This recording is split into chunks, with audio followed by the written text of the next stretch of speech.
Hello बेटा, स्वागत है आप लोगों का। बेटा एक टॉपिक हम पढ़ाने जा रहे हैं रसायन विज्ञान के। ये बच्चे हमारे बहुत जिद किए नहीं सर जी आज इसको पढ़ा रहे हैं, वीडियो बनाइए।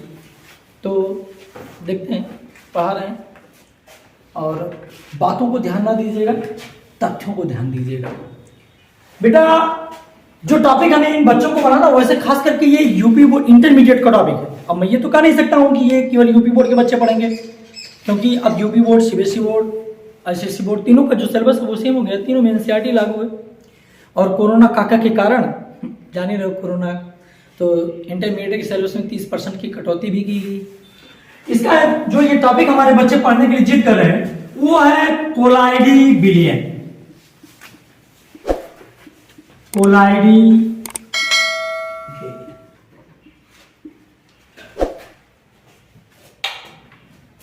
अब बेटा ये बच्चे हमारे बहुत घबरा गए। कहा है और जब तक तो ये विलयन पढ़े थे तब तक तो बतिया सही थी। आतंकी है कि अगर जुड़ का हो गया कोलाइडी विलयन तो ये सब चौनिया आ गए। और स्वाभाविक सी बात है भाई, जब तक अकेले रहते हो तब तक तो कोई दिक्कत नहीं, और जौने दिन तुम्हारे नाम के साथ श्री या श्रीमती जुड़ गया ना तो बड़े बड़े की बुद्धि चौनी आ जाती। तो वैसे ये बच्चे भी हमारे, अब भाई कहने के लिए तो बच्चे हैं, तो बच्चे भी हमारे जो है चौनिया ही काहे से विलयन तगवा कहाँ जुड़ गया है कोलाइडी भी। तो थोड़ा सा भी घबराने की जरूरत नहीं, जरा सा हम अपने इस टॉपिक को छोड़ के इधर यहाँ चलते हैं।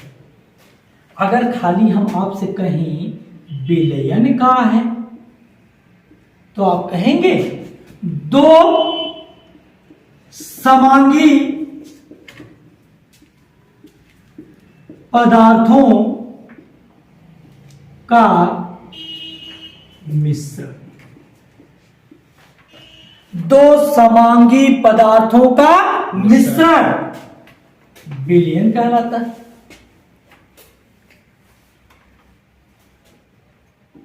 और कोलाइडी विलयन का है तो बेटा इसके दो सिद्धांत हैं, इसकी दो धारणाएं हैं।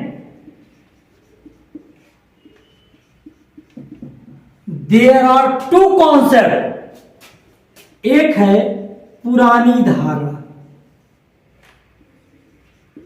इसे कहते हैं ओल्ड कॉन्सेप्ट, और दूसरी है बेटा जी आधुनिक धारणा, इसे कहते हैं मॉडर्न कॉन्सेप्ट।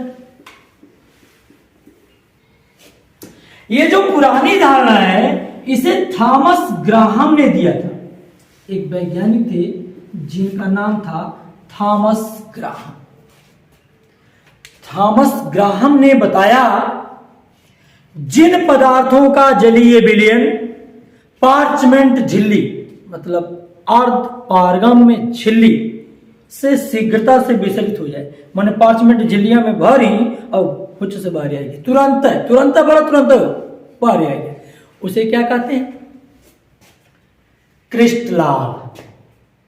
और जिन पदार्थों का जलीय विलयन पार्चमेंट झिल्ली से आसानी से विसरित न हो, मतलब पार्चमेंट झिल्ली में डाला और लेकिन बाहर न आ पावे, उसे क्या कहते हैं?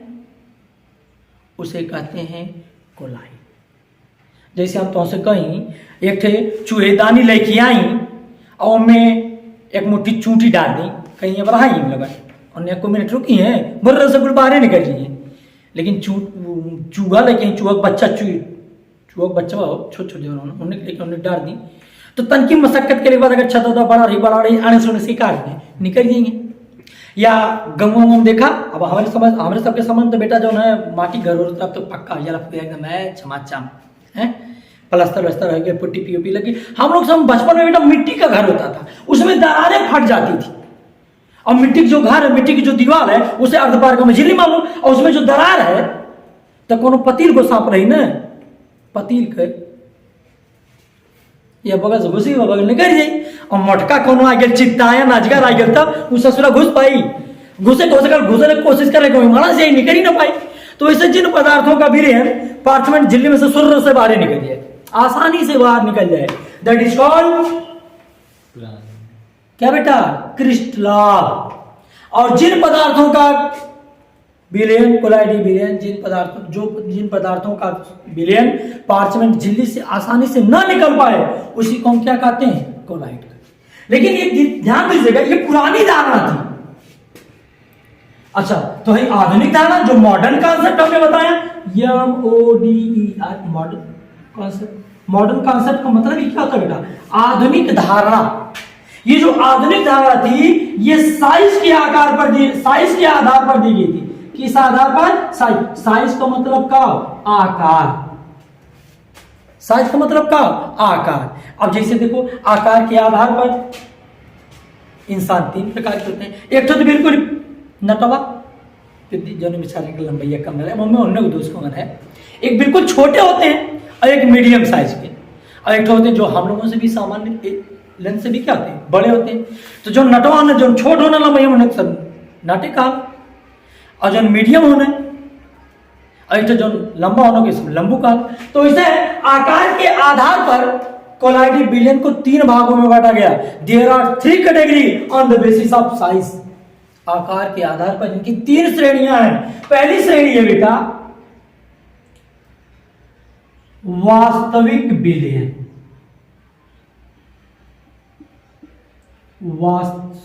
वास्तविक विलयन।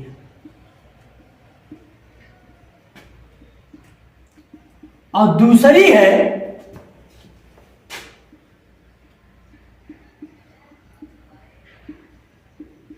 कोलाइडी विलयन। और तीसरी है बेटा निलंबन।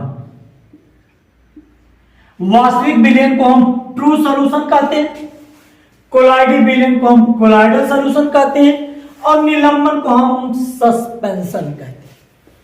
अब कहा किसे गए, यह है कि किसी पदार्थ को हमने मान लो पानी में डाल दिया, वो पदार्थवा पनिया में डालने के बाद अगर 0 एंगस्ट्रॉन से 50 एंगस्ट्रॉन के बीच में टूट जाता है तो उसे हम वास्तविक विलयन कहते हैं। और अगर उसके कणों का आकार 50 एंगस्ट्रॉन से 2000 एंगस्ट्रॉन के बीच रहता है तो उसे हम कोलाइडी विलयन कहते हैं। और अगर उस पदार्थ का आकार 2000 एंगस्ट्रॉन से भी अधिक होता है, 2000 एंगस्ट्रॉन से अधिक, तो उसे हम निलंबन कहते हैं। तो आकार के आधार पर इसे 3 भागों में बांटा गया, वास्तविक विलयन, कोलाइडी विलयन, निलंबन, जिसमें विलय के कणों का आकार 0 एंगस्ट्रॉन से 50 एंगस्ट्रॉन होता है।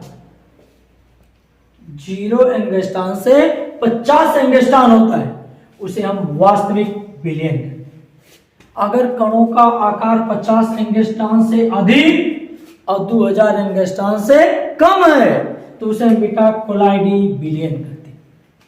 और अगर कणों का आकार 2000 एंगस्ट्रॉन से भी क्या है, अधिक हो, तो उसे क्या कहेंगे, निलंबन। ये कोलाइडी विलयन की बेटा 2 धारणाएं थी। एक पुरानी धारणा जो थॉमस ग्राहम ने दी थी, और एक आधुनिक धारणा जो आकार के आधार पर दी गई थी। थॉमस ग्राहम यानी पुरानी धारणा के अनुसार कोलाइडी विलयन के 2 भाग होते हैं, एक क्रिस्टलाभ और दूसरा कोलाइड। तो जिन पदार्थों का जलीय विलयन आसानी से विसरित होता है, यानी आसानी से निकल जाता है अर्धपारगम्य झिल्ली से, उसे हम क्या कहते हैं, क्रिस्टलाभ कहते हैं। जैसे नमक का विलयन, यूरिया का विलयन, शर्करा का विलयन, इकुल अगर अर्धपारगम्य झिल्ली में भरल जाए ना तो एकदम आसानी से छन जाए, तो इसे हम कहेंगे बेटा क्रिस्टलाभ। लेकिन अगर हम गोंद घोर दें, स्टार्च घोर दें, जिलेटिन घोर दें और घोल करके उसको क्या करें, अर्धपारगम्य झिल्ली में भर दें तो ये उसमें से आसानी से विसरित नहीं होते, इसलिए इसको क्या कहते हैं बेटा, कोलाइड। लेकिन बाद में आधुनिक धारणा जो थी वो आकार के आधार पर प्रस्तुत की गई और बताया गया कि यदि कणों का आकार 0 एंगस्ट्रॉन से 50 एंगस्ट्रॉन होगा तो उसे हम क्या कहेंगे, वास्तविक विलयन, और अगर 50 से अधिक 2000 एंगस्ट्रॉन से कम है तो उसे हम क्या कहेंगे बेटा, कोलाइडी विलयन, और अगर 2000 एंगस्ट्रॉन से भी अधिक है तो उसे हम क्या कहेंगे, निलंबन। Thank you.